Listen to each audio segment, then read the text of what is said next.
Welcome back, everybody. My name is Tim, and this is another Real Ideal Gear Review. Today we're going to be looking at the F201. It is the cousin to the F200, but the F201 has a few more features than the F200 does. I think it's a better watch overall, but we'll get more to that towards the end. There's a couple of major shortcomings, and in comparison to a few other watches, I think you'll find that this watch is in the mix when it comes down to a great less than $30 watch.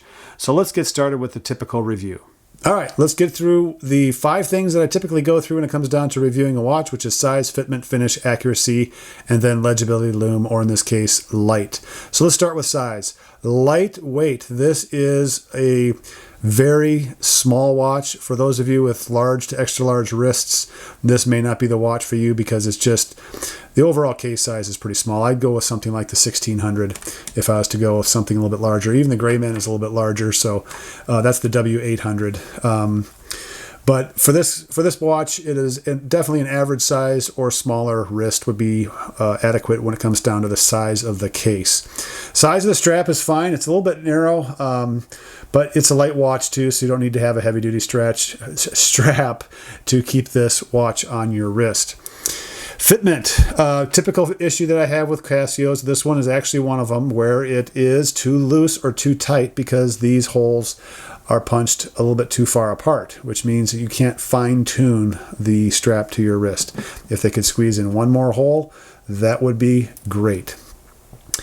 All right, finish. Typical Casio finish when it comes down to a watch like this under 30 bucks. Black case, black plastic case, resin band. You have a plastic buckle. These are adequate though. I mean, you're dealing with a light watch, so you don't have to have a heavy-duty pin buckle when it comes down to retaining this watch on your wrist. Some folks have told me that the strap has broken or it tears off the lugs. And my reply to that is, you know what, it's a $30 watch. This is not a G-Shock. They don't have a heavy-duty strap on here. But you do get a little heavier-duty strap, and this one is about the same price when it comes down to the Grayman. You can see the differences in the size of the straps. I think it's an adequate strap. So overall fitment and finish on this together, I think is pretty good. I think it's adequate. It's nothing special. It has kind of a nice, look to it as far as just a little bit of a recess in here. Accuracy, Casio quartz movement, no issue in accuracy. You're going to be totally fine. 10-year battery. If you use a lot of the functions, you're probably going to get 8 years, maybe 7 years out of the battery. But then again, will this watch last past 7 years anyway? Probably not. All right, legibility and lume. So legibility, this is where this watch, when it compares to the 200, is superior. Let me get this back to the home screen. I think the overall usability of the 201 versus the 200 is far better. And you get rid of this stupid circle up here, which is an indicator of your alarm status. And they put down an indicator down here at the very bottom, which I think is the smart way to use the space.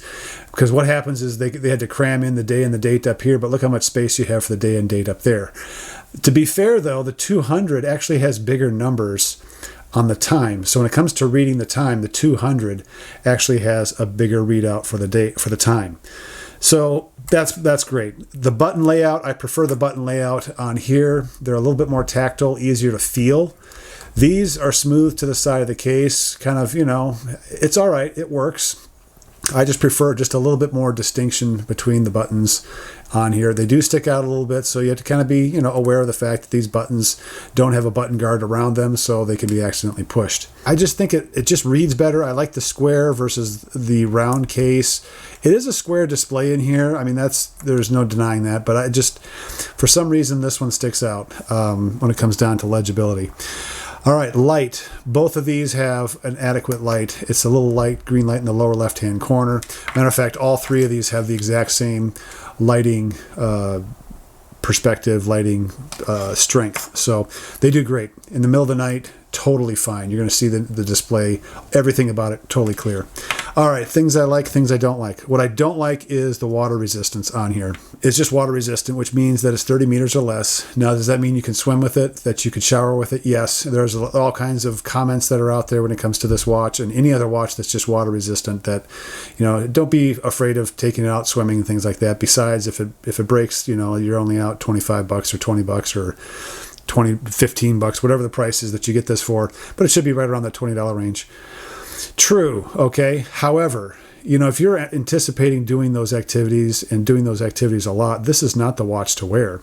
Wear something that's water resistant. So this one's about $25. 100 meters of water resistant. Vastly different than the 201. Even the 1600.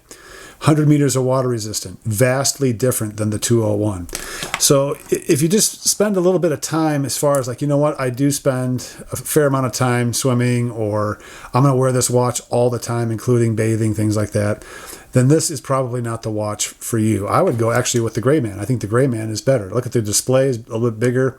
Everything about it is better, except for the Gray Man has, you have to hack the timer on this, which means you have to actually open up the back and take off some solder, which is not hard at all. And then you have a timer, and actually the timer is a repeating timer. So, but that you have to hack on that one to do that. And there's all kinds of YouTube videos for that.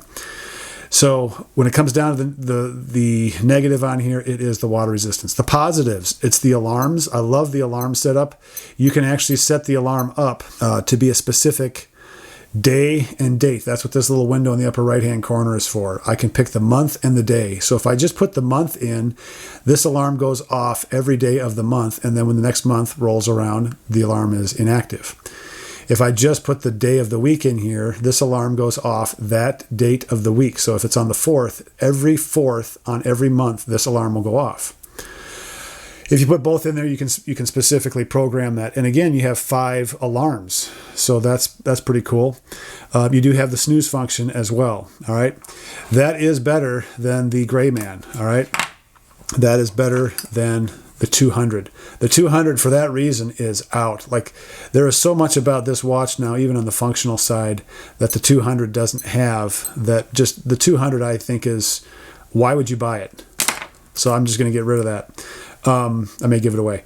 So the 201 is the better version between the two by far. Okay, same water resistance between the two. Both of them are just water resistant. All right, both of them have a 10-year battery. Okay, so there's really nothing different there. Light, strap is basically the same.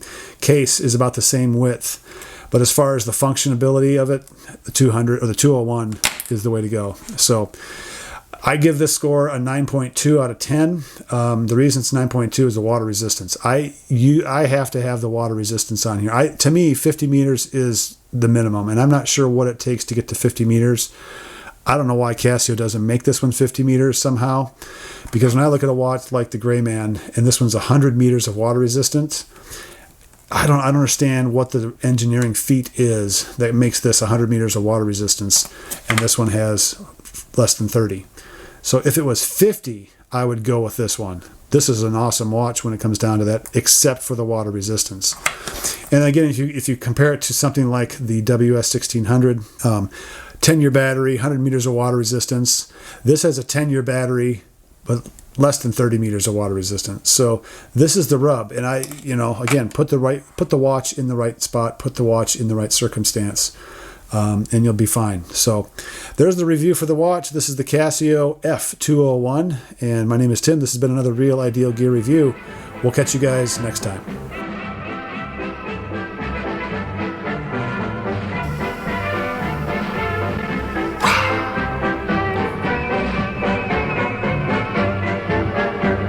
Today we're going to be looking at the F201. It is the cousin to the